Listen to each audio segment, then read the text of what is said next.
ஏழு ஜென்ம பாவம் தீரும் இறைவா உனை எண்ண தேவாரம் பாட அந்த ஞானம் வருமே மனம் கொள்ள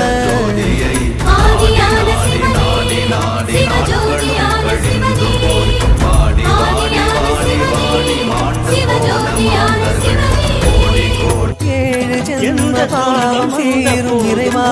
உனை எண்ண தேவாரம் பாட அந்த ஞானம் வருமே மனம் கொள்ள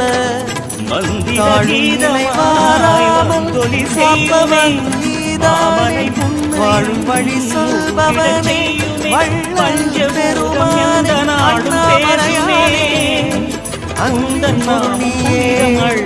அருணாச்சல சிவனே ஆற்றல் வடிவோனே சக்தியின் கலையாய் பக்தியின் நிலையாய் தோன்றும் சுடரோனே உண்ணாமுலையின்